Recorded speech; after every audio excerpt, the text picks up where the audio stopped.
In this case, we are going to see how to distinguish between true, false and not given. Many of you, I know that don't have any problem between true and false, but the problem is really either between false and not given, true and not given. See some of the examples we are going to see here. Let this sentence be considered as a passage. New York is one of the biggest cities of America. This is not the question, this is a passage. And see the question. New York is the biggest city of America. See, not much change is there. One of the, that much is only difference, nothing else. What your answer is? Generally, students write yes because they see here because here also the same thing, rest of the information is same. But in fact, it is not yes, true. There is a slight difference between true and yes. Look, true means that is naturally true, means that is a fact. Yes means that is a comment, that is opinion of the author in the passage, that much only, right? In this case, the answer is not true or false. Then what? The answer here is not given. You know why? I know that you have the confusion and you have the doubt, you might not be ready to agree, but anyway, it is not given. See, not given doesn't mean that when the information is not there, then only it becomes not given. Not given means when you are unclear, when you can't exactly decide on whether it is yes or no, that automatically becomes not given. See, read the question. New York is the biggest. It is the biggest. There is no comparison, right? Okay, but the passage says New York is one of the biggest cities. One of the. There could be other cities. There could be California. There could be New Jersey. There could be Philadelphia. And there are many cities in America. Which is the biggest? Many bigger cities are there. Whether it is the biggest or not, that we don't know. It could be. It could not be. Could be means usually you may think that okay, it is yes. Could not be also. Then the answer could be no also. Which means when we are uncertain, when we don't have any clarity regarding that, the answer should be not given. One more example we will see here.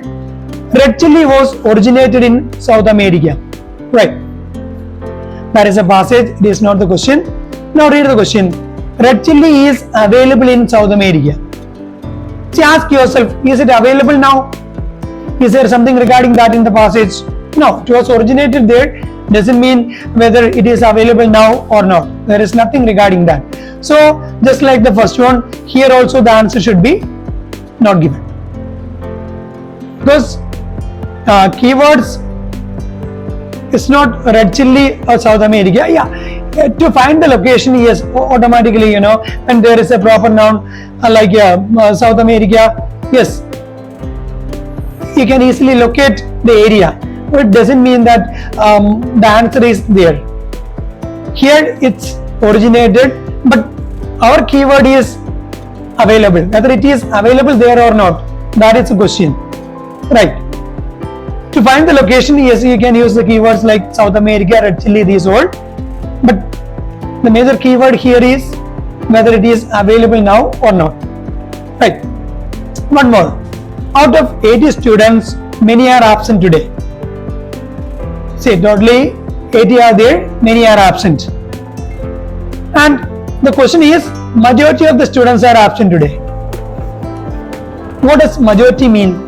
Majority means more than half. More than half means in this case, it should be more than 40. Many, does many give a number? No. Many doesn't indicate a percentage. So in this case, majority means more than half. Many can be more than 40, many can be less than 40 also. Here, in this question, the keyword is majority. Whether more than 40% of the students are absent or present, that we are unable to decide. So in this case also, the answer should be not given. Don't think that in all these questions, as answer is not given, everywhere this thing would be same. It is not like that. See, from the passage we are going to do some questions. Okay, there are a total of 9 questions. I will show you the location of the answer, and later on it is your turn to find it. Right. For the earliest tribes, the concept of sufficiency was more important than the concept of quantity. Is for the earliest groups, I mean the people, those who are not that much sophisticated or civilized, for them the concept of sufficiency means there is a noun form of sufficient, which means whether it is enough for them, was more important than the concept of quantity. Means for them the number was not important, but whether it was adequate, means whether it was enough for them, that mattered for them. Right. See, the keyword we will pick here. What is the keyword? Sufficiency. Right. Okay. So quantity and sufficiency. Right. Okay. What mattered for them? That is a question here. What was important for them? Was it quantity or was it sufficiency? Right. Let's see the passage. I'll show you the location. In this case, second paragraph, third line, starting from here. Our ancestors had little use for actual numbers. Instead, their considerations would have been more of the kind, is this enough? Look at that. What mattered? Sufficiency, yeah, number. Number means quantity. Here, obviously we know the word sufficiency was there in the question. That is a keyword, as I told you. Okay. What mattered for them was sufficiency, not amount, not number. So the answer is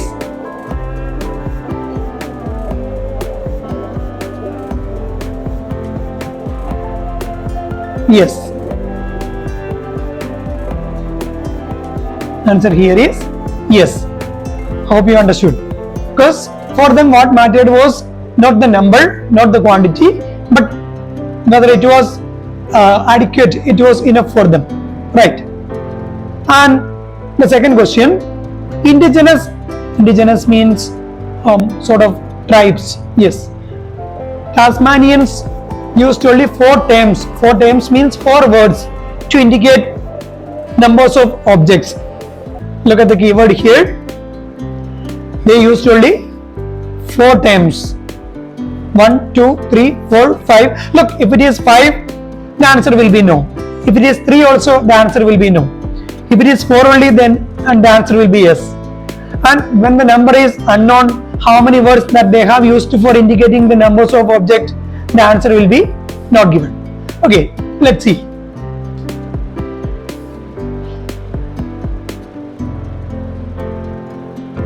See, in this case, the last part of the first line, the indigenous peoples of Tasmania, don't worry about peoples, as generally only people is the word used. Okay, but when we want to indicate a group of people of a particular area, we can use the word peoples also. Right. The indigenous peoples of Tasmania were only able to count 1, 2, many. How many are there? How many words are there? 1, 2, many, which means just 3. So there they were saying that they used 4 words. So the answer should be what? In this case also the answer is no. Sorry, the first one it was yes. Right. In this case the answer is no. Because they haven't used 4 words, they have used just 3 words. Which were the 3 words? 1, 2, many. Right. And the third one. Some peoples with the symbol number systems use body language. See, the people, those who used the symbol number system, used body language. See, body language means gestures, right? To prevent misunderstanding of expressions of number, which means when they express the number, to avoid any sort of misunderstanding, they used their body language also. Right. Here the keyword, whether they used body language to avoid misunderstanding. Right. Body language is a major keyword here. Okay. Here, the third line last onwards. But in real situations, the number and words are often accompanied by, accompanied means along with gestures. Yes, along with the number and words, they use the gestures that we have seen, that is body language, to help resolve any confusion. See, instead of misunderstanding, they have used the word confusion. To avoid confusion, they use the gestures. Right. So here we got the keyword, which means the answer is yes, because they used the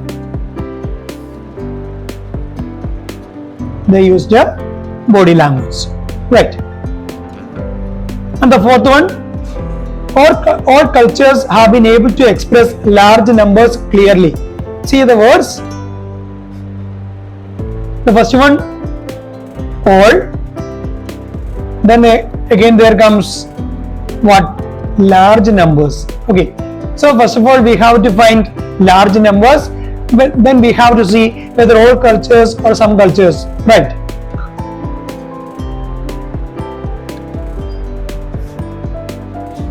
See, the lack of ability of some cultures to deal with the large numbers. Okay, we got the keyword here. Large numbers is there. Then the second keyword, all cultures were able to. No, why? The lack of ability of some cultures, which means some cultures were not able. Right. So all, what is not matching with this one? So the answer for that one is, obviously that is no, which means not all cultures were able. Only some cultures, some cultures had a difficulty in expressing the large numbers, which means our requirement would not be fulfilled, which means all will not be there. Right. The next one, the word thousand has Anglo-Saxon origins. Okay. The first keyword is this one, because as it is a proper noun, we can easily locate the answer, and later on we will see whether the thousand word originated from that culture or any other culture. Right. First one, Anglo. Second one, thousand.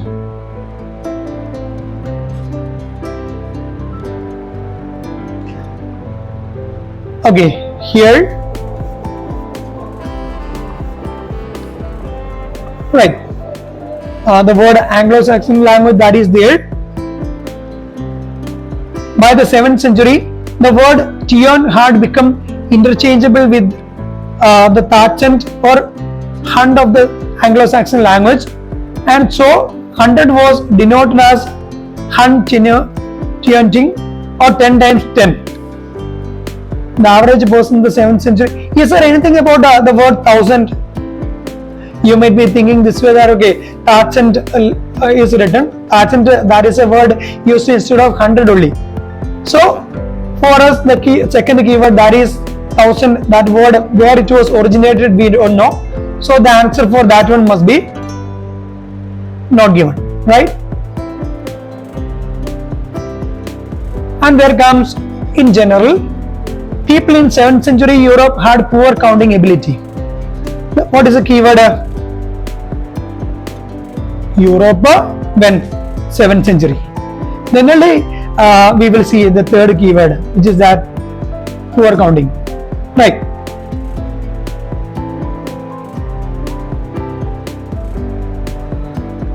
Yeah, here comes 7th century. Yeah. The average person in the 7th century in Europe was not as familiar with numbers as we are today. Means we are familiar with numbers today, but they were not familiar with numbers. Average person in the 7th century Europe was, look at the keywords. Europe is there. Fine. Then 7th century. Yes, that is there. Then poor counting ability. Yeah, not familiar with numbers, which means poor counting ability. Which means The answer is yes, because they were not familiar with the numbers. Again, in the Simpson language, the number for long objects and canoes is expressed with the same word. Okay, the keywords, first keyword is to find the location, Simpson language. Then there comes the keywords canoes, long objects. Okay, whether use the same word or not. Okay, first to locate the answer, the first thing is Simpson language. Then we will see canoes and long objects, and whether for both of them use the same word or different word.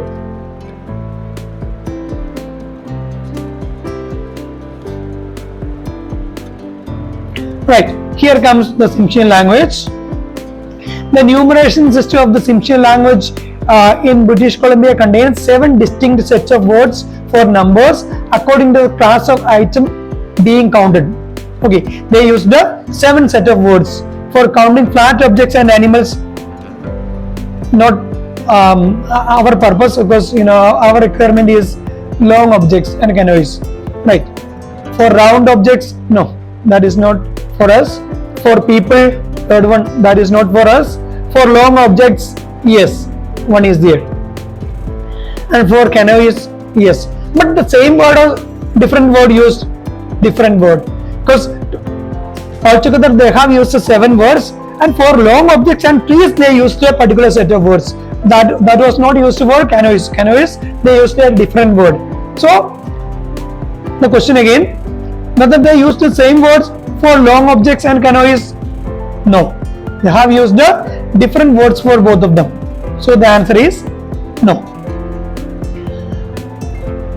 And again, the 8th one, the Simpson language contains both older and newer systems of counting. Okay, the first keyword is the same, Simpson, right? Then older and newer systems of counting. Okay, first of all, to locate, we will look for this word Simpson. Then older and newer systems. Okay, counting. The location that we have already seen. Yeah. Okay. They have used 7 sets of words. It seems that the last is a later development. What is the last? And for counting, when no particular object is being numerated. Numerate means counted. When nothing particular was to be counted, they used another word. Okay, it seems that the last is a later development, while the first 6 groups, I have already told you, they have used 7 sets of words.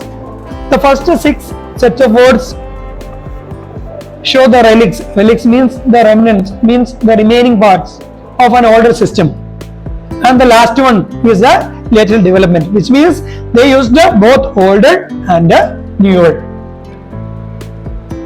So that the answer is they used both older and newer. Right. Okay.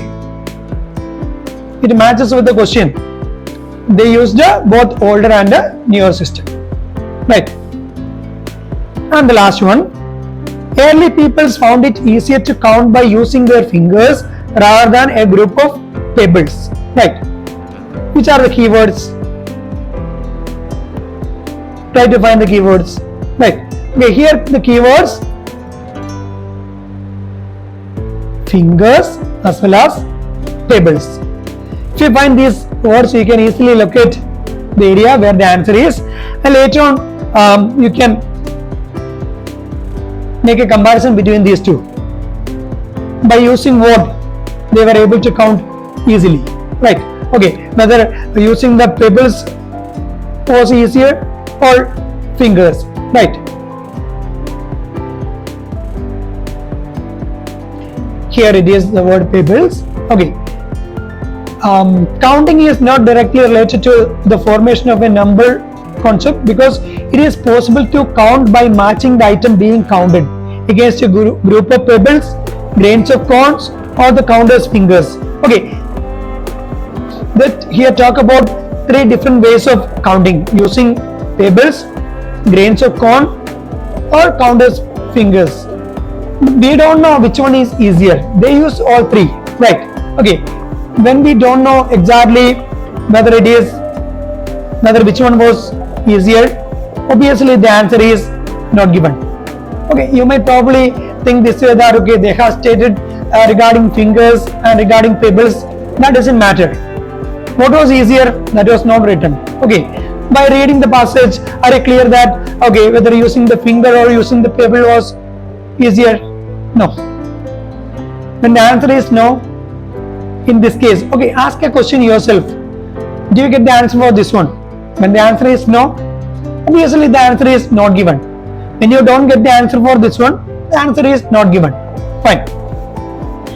A simple method I'll tell you to find yes or no answers. The mathematical formula that we use, what is that? Positive into positive, positive, which means the question is positive and passage, the sentence also is in the passage is also positive. Automatically the answer will be yes, yeah, true. On the other hand, if the question is negative and the passage is positive, see, positive into negative, you know, the answer is negative. And when the question is negative and the passage also is negative, negative into negative, as you know, positive. I don't know whether it is well received or not. Okay, if you have any doubt regarding that one, I'll tell you. See, the Simpson language contains both older and newer systems of counting. It's a positive thing, right? Okay, they use both older and newer. Yes, they use the newer development and old development. That is also positive. Positive into positive, yes, right. See, all cultures have been able to express large numbers clearly. That is a positive thing because all cultures were able to express large numbers. That's a positive sentence. And in the passage, what we have seen, the lack of ability. See, lack of ability means obviously that is a negative thing. Positive into negative, the answer is negative. No. Hope you got it. Okay. It's not that okay by seeing just 8 or 9 questions you will perfect this. It takes a lot of effort, right? You need to practice a lot if you want to get clarification regarding these all the questions yourself. Okay, with the help of me, yes, you might have understood this one, but doesn't mean that when you do it yourself it would be easily found unless you practice a lot. Sorry to say, in the 6th question, even though I said yes, unfortunately I have written there no. The answer is that I have explained. In that case, I have said that the answer was yes, but when I wrote it, unfortunately I wrote no. Okay, so heartfelt apology. Thank you.